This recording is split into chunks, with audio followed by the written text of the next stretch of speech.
In this episode of Pop Culture Weekly, I am live from the West Lawn of the United States Capitol in Washington, D.C. for a Capitol 4th 2024. I talked to host Alfonso Ribeiro and so many more of the performers. Let's go. Welcome to Pop Culture Weekly with Kyle McMahon from iHeartRadio. Your pop culture news, views, reviews, and celebrity interviews on all the movies, TV, music, and pop culture you crave weekly. Here's Kyle McMahon. Hello and welcome to Pop Culture Weekly with Kyle McMahon. I am live once again from the West Lawn of the United States Capitol in Washington, D.C. for PBS's A Capitol 4th 2024. It is always an amazing show, and this year is going to be no different. I'm here at rehearsals. I've been watching everybody perform and rehearse for the big show, and it is just an awesome celebration of America and independence and our freedoms. I speak with Alfonso Ribeiro, who hosts this year once again, and Sheila E., the iconic Sheila E. I talk with Darren Criss, Broadway, Glee, and everything else. Chloe Flower, the wonderkid pianist. Fitz and Noelle from Fitz and the Tantrums. Sister Sledge featuring Sledgendary. Loren, Allred, Shawn Johnson East, the U.S. Olympian, and more. So, you know, it's a great show. Oh, also, some other people that are performing. Fantasia, hot off of The Color Purple, and the icon Smokey Robinson. So let's just hop right into our interviews. We're going to start off with Loren Allred, who you may know. I've talked to her before. She's the voice of Never Enough from The Greatest Showman, one of my favorite movies ever. Such a good movie. Let's talk with Loren and see what she's up to. Hey, I am here once again with the amazing Loren Allred. You have done an amazing rendition of Somewhere Over the Rainbow, which is hard to do, I imagine. But what's that like for you to do that song for the 4th of July at Washington, D.C.? Oh, my gosh. I mean, you know, it's a song that I grew up loving, and everyone knows this song, and I was so lucky to perform it on America's Got Talent, and just being able to take it here, you know, on the 4th of July is so special to me because it's a song filled with hope, and I think, you know, we could use it right now. There's a lot going on, so it's just a privilege to be here and perform that song. And this is not your first time with Capitol. You performed, was it 2 years ago? Yeah. So now you're back. Obviously, you enjoyed it the first time, and everybody loved you. So what's that like? Oh, yeah. When PBS called me to do A Capitol 4th the first time, I was just over the moon because I grew up, you know, watching this show every 4th of July, and to just be asked a second time is crazy. I mean, just to be in front of the Capitol and especially perform with this orchestra is so special. I'm really excited. Yeah. And you have been busy the last 2 years with appearances with David Foster and Bocelli. Yeah. What is that? That's had to have been a whirlwind for you. Oh my gosh. Yeah, as a singer, you know, you just think if David Foster were to just hear me sing, then I will have made it. And it's really true. He has just taken me under my wing, and that led to being able to sing with Andrea Bocelli, which, I mean, when I look over at him, I really can't believe it. It's like I'm in a dream. And, you know, just coincidentally, I'm walking off this stage on the 4th of July and getting on a plane to London to sing with him in Hyde Park. So it's just back to back, you know, dreams are happening. Yeah. And then finally, what can we look forward to next for you? What's on your slate for coming out? Yeah, I have a whole project coming out. I just released a single with Scott Hoying from the Pentatonics, and there are more duets from that project coming with some of my favorite voices in the industry. And I'm opening up for Pentatonics this fall on some select dates. So, you know, come out. I'll see you there. Awesome. When can we expect your album? Is there a release date yet? We're shooting for the fall, right? Yeah, we're just wrapping up all the mixes, but I'll let you know a release date soon. Awesome. But singles monthly coming up. Sweet. Thank you so much. Capitol 4th, Loren Allred. Loren Allred, she's great, and she's from Pittsburgh, so I feel like she's a neighbor, even though she doesn't live there anymore, and I don't live in Pittsburgh or Pennsylvania, but I'm right next door to Pennsylvania. Anyway, let's keep it going. Chloe Flower, she made a huge splash playing on the Grammys with Cardi B playing piano, and she's all over every who's who in hip-hop and pop and everything else, and she's a fashion icon. So let's talk with Chloe. All right, first of all, welcome. This is awesome. I saw you rehearse, which you were amazing, of course. What is it like for you to be performing that song here in Washington, D.C. for 4th of July? I mean, it's such a complete dream come true. Like, I never thought I'd be playing with the National Symphony Orchestra, but on 4th of July, Gershwin's 100th anniversary, I mean, it's like, come on. And I heard that you grew up watching Capitol 4th. I did. You know, actually, I wanted my parents to come, and they were like, no, we have to watch it at home the way we used to watch it when I was little. So they're not coming. They're going to watch it on TV, like our tradition. I love that. That's like a cool, like, they were like, no, we're not going to come and do the VIP thing. We're going to watch it the way we always have. Exactly. My sister's coming, but yeah, my parents want to watch it on TV. So. That's cool, though. Yeah, I love that. You blew up. I mean, obviously you've worked hard for your entire life, but you really blew up with your performance at Cardi B. Just put you to a totally new level. What has life been like for you since then? You know, I think it's been really amazing. I think one of the biggest accomplishments I feel like coming from that performance was all the little kids who want to learn an instrument, who want to learn piano now. That was so rewarding for me. I had like hundreds, maybe even like thousands of kids and parents who wrote to me saying that their kids want to learn an instrument. Even they want to learn an instrument. So that was really amazing. And who for you was you for them? Who was me for them? Oh my gosh. You know, actually, when I was younger, I loved Vanessa Mae. Okay. Vanessa Mae was a violinist, an Asian violinist from the UK, and it was the first time I had seen like a violinist or any classical musician kind of do crazy things, like, you know, not the traditional typical look. So that was really inspirational for me. Cool. And finally, you have this iconic fashion style, which, I mean, obviously same in my Walmart shirt. So good, looks like Prada. The bargain bin of Prada. What is inspiration for you fashion-wise? Why do you choose what you do? You know, oh wow. Okay, should I keep talking? You can hear? Yeah, Liberace was like another person I really looked up to more as an adult. And he had this flair. He would wear feathers and crystals and kind of defy the classical look. So I think, but I love fashion. My mom and my first book I ever read was V Magazine. So it's like Harper's Bazaar or V Magazine. Oh, wow. Yeah. So, you know, I've been looking at fashion and loving fashion since I was a baby. And you just wear what you feel, or? I think so. I think, like, you know, it depends on the song. If I'm playing something like edgy with like a rapper like Cardi, sometimes we actually want to wear a gown, you know, like on stage because it's like cool for them. But, you know, when I'm at home, I'll wear like leather corset and, you know, whatever I think helps because my music doesn't have lyrics, so the fashion sometimes helps express the song and the mood. I never thought about that. That's really cool. Yeah. Awesome. Thank you so much. You rocked it. I can't wait for everybody to see you. Thank you. Happy 4th of July. Yes, thank you. Same to you. Chloe Flower. Such a great girl. She's so cool. And like just the fashion, yes. So, all right, next up, we have Shawn Johnson East, the U.S. Olympian who, you know, she was on that show, what is it? Oh, Dancing with the Stars, if you've never heard of it. She's also a huge vlogger, best-selling author, and all-around great person. So let's talk with Shawn. So, first of all, what does it feel like for you to be, you know, here, West Lawn of the Capitol, an Olympics year for 4th of July? It's a pinch me moment for sure. I still keep looking at my husband and be like, oh my gosh. This is one of the greatest honors. It feels like I'm competing again and wearing the red, white, and blue. It feels so patriotic, and it's just an honor. And what's cool is you are here with a posse, I don't know, like a posse of Olympians for this year. What is that like? That's got to be a pretty cool moment for you. It's so cool. It's this weird full circle of, like, I remember getting ready to leave for Beijing for my Olympics and seeing them. I'm just in awe of them. I want to know everything. I want to, like, interview them and be like, are you okay? Are you feeling okay? Do you need anything?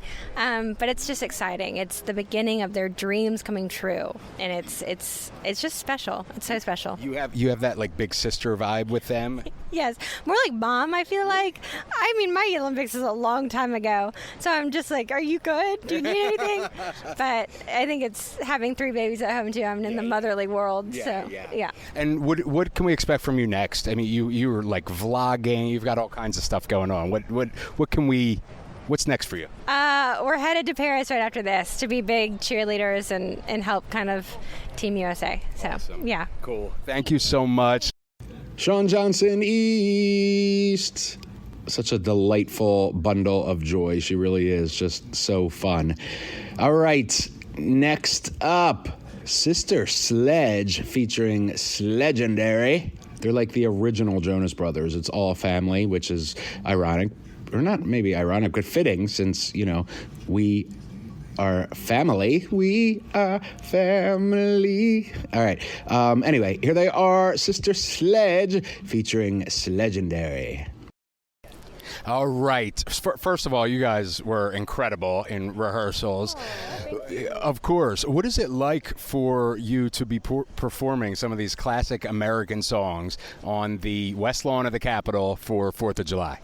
It feels great. It feels like home, actually. They've heard it since they were born, and I've been doing it before they were born. And how about for you guys? Honestly, it feels surreal. Like it didn't really set in until yesterday when we rocked up and the orchestra was playing. It sounded like a movie soundtrack was going on. I was like, "Ooh, this is magical." So, in one word, I would say magical. Absolutely. Okay. And for all of you, you are literally family. Is there ever time, like I know with my family probably not work out as well as it has for you guys. How do you handle family issues when you're also working together? Everybody gets jokes. Like nobody's safe. Okay. Yeah, that's fact. Especially if you get mad, you're getting clowned. Mad jokes. Please get mad. Yeah. Yeah, I feel like we don't really got a lot of issues. We just laugh a lot. We're always together. It's always a good time with us. So it's just family, Okay. Yeah. And we'll deal with them. Yeah, normal family stuff. Just like any. I was going to say, as the matriarch, is that what? Yeah. She came very, very quiet at the end. We'll deal with them. That's kind of scary. Yeah. I said, let me see how they answer that. I'm waiting. No, we were just saying that you probably love this because there's so many rehearsals and run-throughs. We don't say the R word around her because then we have to rehearse. If we say rehearsal, we're rehearsing that day. We're calling a rehearsal right now, and we're all like, you love this, don't you? Finally, what can we expect next from you guys? What can we expect? So we're working on music. Okay. Yes. We're looking forward to, we've been on a very long tour, so we're looking forward to a little bit of time off to work on the music. Yeah. And we've got some things in the works. Yeah. Sledge Boys. Yeah, exactly. We got some new merch coming out, so look out for the Sledge Boys stuff. Is that your line? Yeah, that's going to be, yeah. And what else we got, man? What else? New music, CDs, DVDs. Yeah, I've heard a little bit of their stuff, and I'm very, very thrilled to see what they're doing because it's really, I'm very impressed. Awesome. And are you going to be putting that into the live show as well? All of these musicians. Yeah, we're all going to start putting we all have solo projects. We all individually do solo projects, especially this one. And I just got through uploading some stuff to my BMI today. I'm so excited about my new music that's coming out. I'm like, #no, I'm just shameless plug in here. Now I have an album out called Streetlights and Lullabies, and we're releasing a second leg of that album pretty soon. Awesome. I don't want to say a date. Can I? Look, I'm like, I know. Yeah. And we also released recently a recording called Free. Oh, yeah. So, and that was streaming a everywhere. collaboration. Yeah. And now there's some remixes being made of it, some dance remixes. It's really fun. Sweet. Yeah. Thank you all so much. It's a pleasure to watch you perform. I can't wait for everybody to see you live on PBS from a Capitol 4. Thank you. Thank you. Sister Sledge featuring Sledgendary. I love that they are able to tour and work together, and yet they're all family. That's seems really hard to me, but maybe that's just me. In any event, we're going to take a short break to pay the bills. 60 seconds. When we come back, I'm going to talk with Fitz and Noelle from Fitz and the Tantrums, Alfonso Ribeiro, the host, Sheila E., and Darren Criss. Be back in 60. All right, thank you for allowing me to pay the bills. You hanging in there and supporting our advertisers supports me and us to do this show to bring for you each and every week. So I appreciate you and I appreciate our advertisers. All right, next up, we're going to talk with Fitz and Noelle from Fitz and the Tantrums. They were just rehearsing, and Hand Clap is now permanently etched in my head. I mean, I love that song anyway, but now it's just like not getting out of my head. So let's talk with them. Fitz and Noelle from Fitz and the Tantrums. All right. First of all, you guys are amazing. You just came off stage. You did a mashup of Sway and Hand Clap. Why those two? I'm curious. I mean, I love both of them, but I'm curious why. How do you even pick?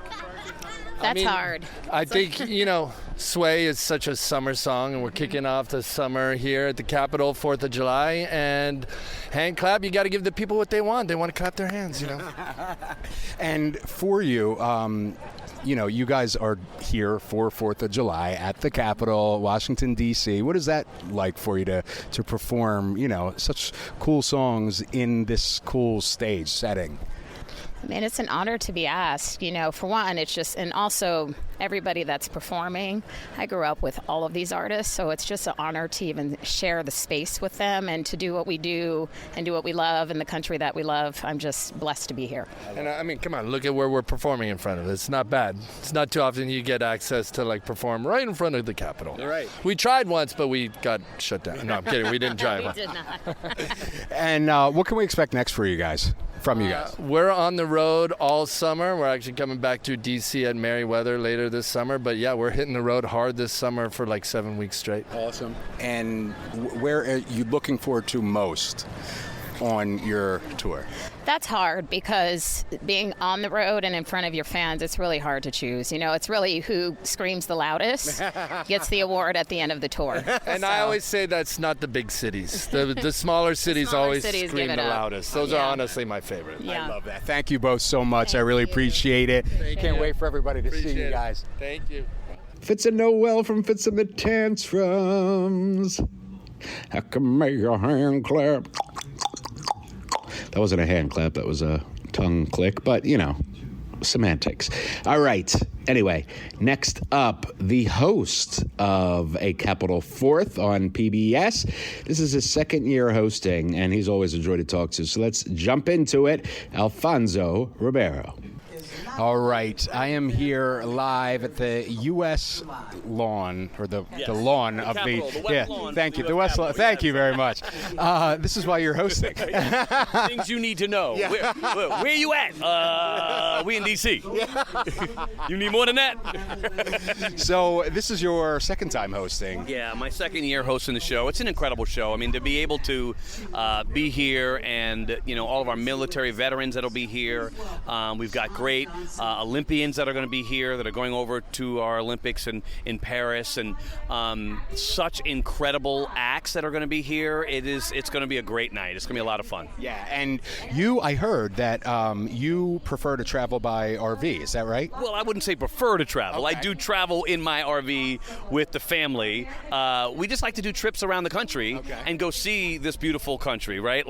You don't need to travel elsewhere. We've got great mountains and plains and, the canyons and the forests. I mean, you can go to any kind of climate you want in America, and so we love going around and seeing this country. But I'm really good on a plane. When I gotta fly from LA to DC, no, that's a long trip in the RV. No, we're not preferring. There's no Aretha Franklin up in here where I gotta do that. No. I will plane it up. And what does 4th of July mean to you? Well, it's a celebration of our country, right? It's a celebration for me. It's all of our birthday, right? We're all Americans, and we all are part of this country, and so this is our birthday. And so it's everybody loves a birthday, right? Absolutely. Come on, I mean, I'm waiting for my cake. But honestly, it's really just it's a time in our country right now where there's a lot of separation, and I feel like this holiday is about coming together, being together, setting aside our differences and loving one another and saying happy birthday to all of us. I love that. Finally, what would you be doing if you weren't here in D.C. for Capitol 4th? Oh man, I'd be playing golf. That's what I always do. If I'm not working, I'm playing golf, okay, baby. So I'd probably be at the home course, getting in some 18, but no, I'm here, much happier being here, being able to do this celebration with all these amazing artists and great people. They've been doing this now for 44 years. It's just absolutely fantastic. Awesome. Thank you, Alfonso. You're the man. I appreciate it. Right. Congrats. Alfonso Ribeiro. He is just he is made for being a host, unlike me, who, I woke up with a burrito in my pocket. So there you go. Such a great guy. Anyway, next up, we are going to talk with the iconic Sheila E. I saw her, just a little bit ago in rehearsals, and she is just, watching her rehearsal made me tired. She is just like an Energizer bunny. So let's talk to the iconic Sheila E.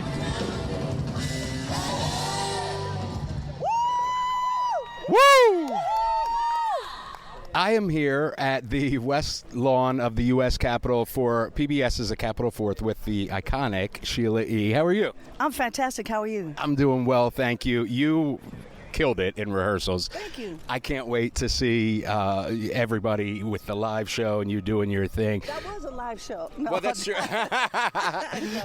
What for you? What is it like to be here? Doing this on the 4th of July, giving a killer set like that. No, it's amazing. This is such a blessing to be here, and this is my first time ever doing it on this particular day. So it's very special to be here, and especially with all the amazing other talent that's here. They're all my friends, so it's like one big party, one family. That's what it is. Yeah, as we just heard.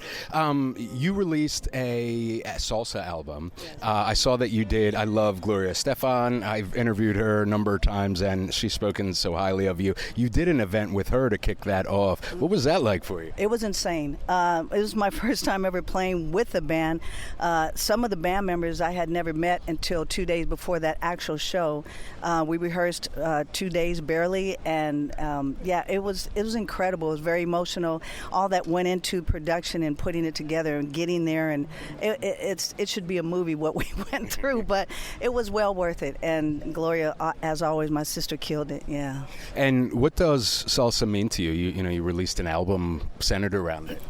Salsa means everything to me. I mean, I grew up as a Latin jazz artist like my dad, and he used to play all the salsa music in our home. And then when we met a lot of the salsa icons, these musicians and artists would come to our home. I didn't know who they were because I was young. I had no idea.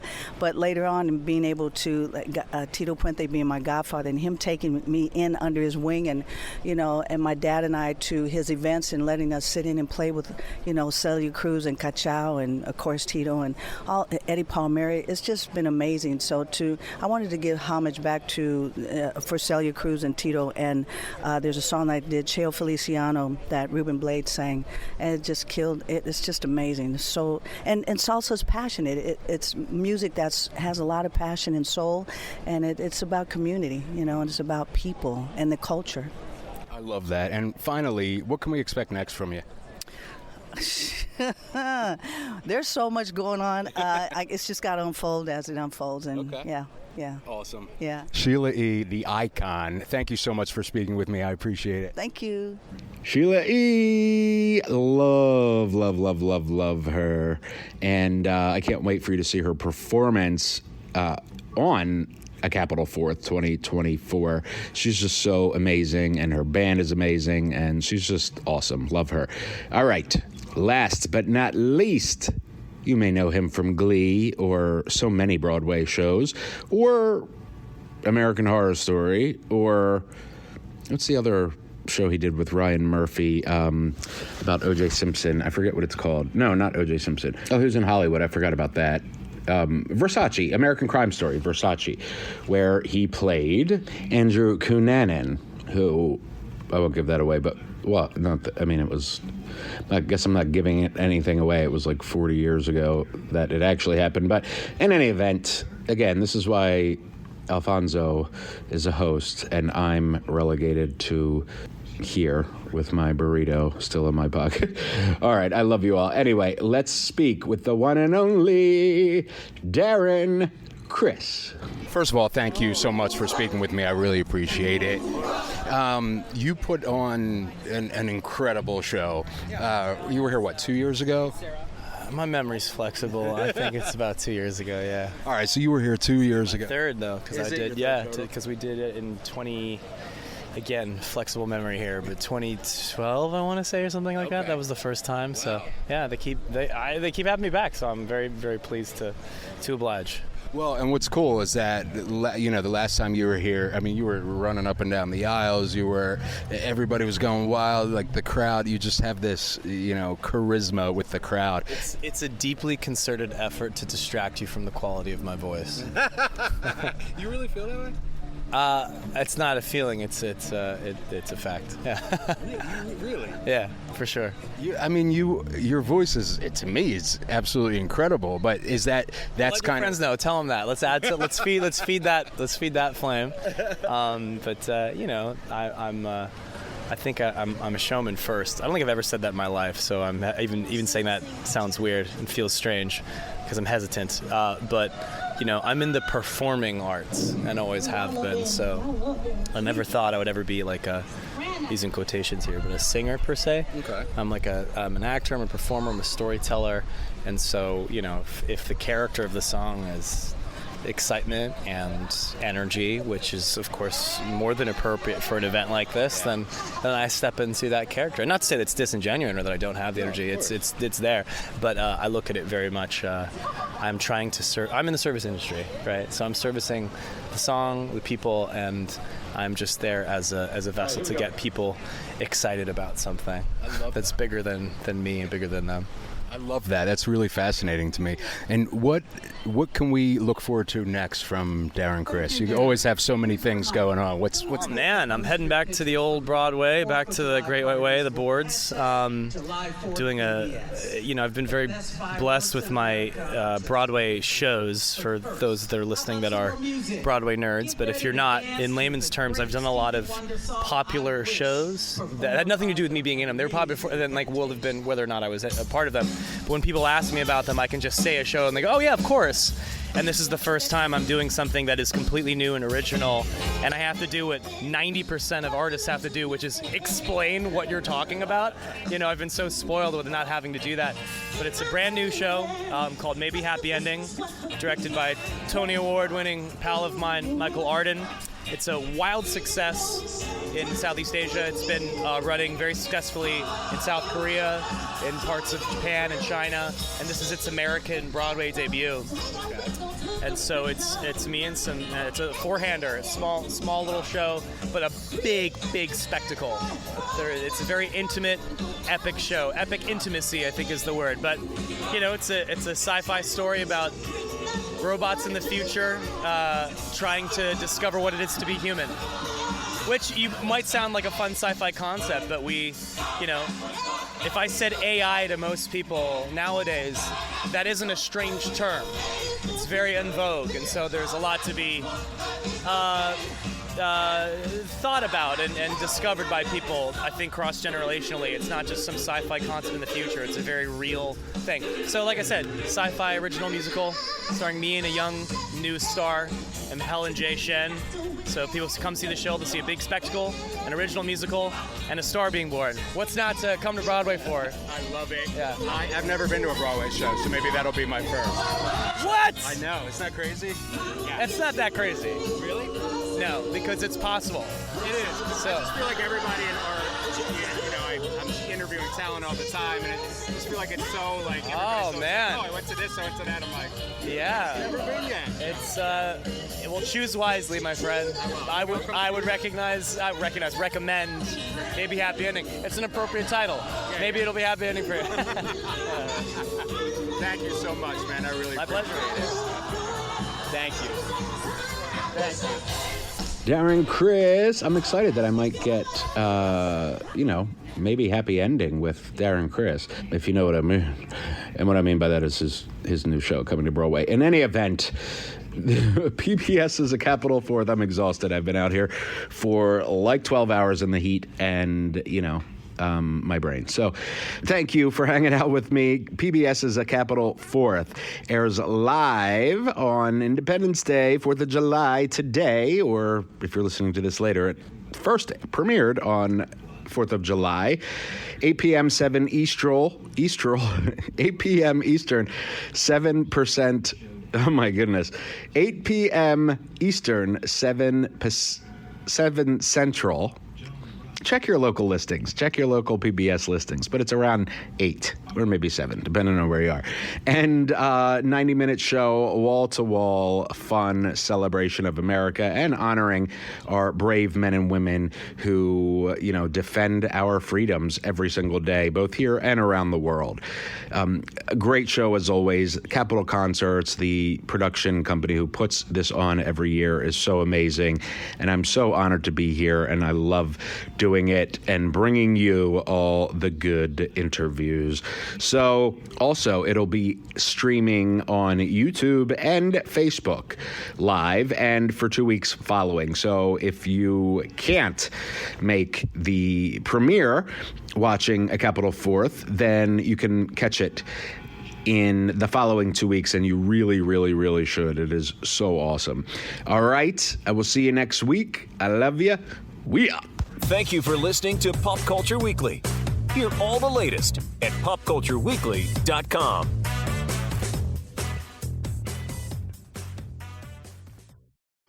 Cause I can make your tongue click.